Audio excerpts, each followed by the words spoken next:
Sur InfoLive TV, les informations vous sont présentées par Benny Sambel. Ouvrons cette édition avec le nouvel exercice de manœuvre réalisé par Tsahal sur les hauteurs du plateau du Golan ces derniers jours.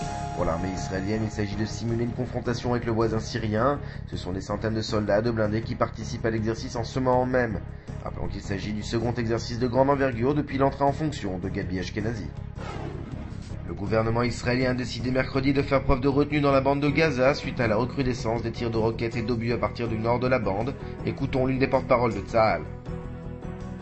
And the different declarations that the Hamas officials hand out openly and publicly and calling clearly to kidnap more and more soldiers. Are these peaceful intentions?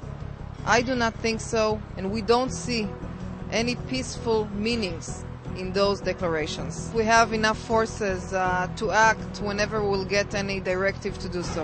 Échange de territoire comme solution au conflit israélo-palestinien, l'idée qui a germé dans les rangs de l'extrême droite en Israël gagne du terrain. Le député Otniel Schneller de Kadima aurait évoqué le don de villages arabes israéliens aux Palestiniens en échange du maintien de certaines implantations.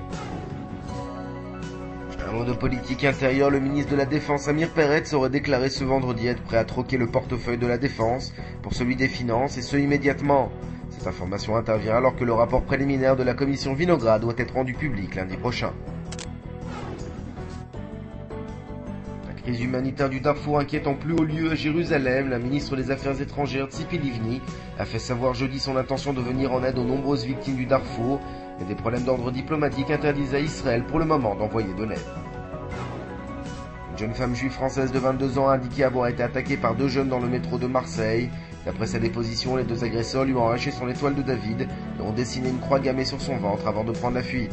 La police a ouvert une enquête. Un mot d'économie pour finir, le chômage recule en Israël de manière significative, avec une chute de près de 16 points par rapport au mois de février 2006. Les demandeurs d'emploi en Israël représentent 7,5% aujourd'hui de la population active. Notre programme sur InfoLive TV, c'est un document sur le marathon de la paix.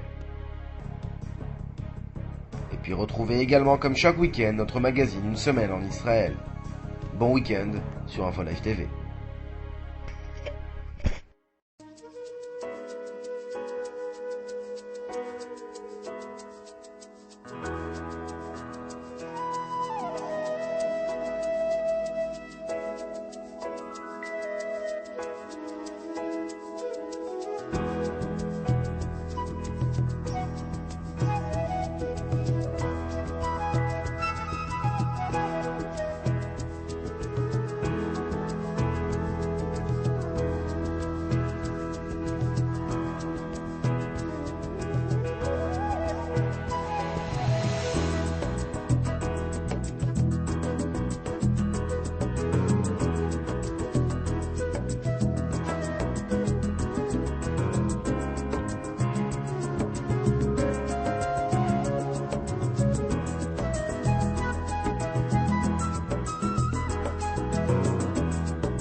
Aujourd'hui, le monde entier parle d'Israël.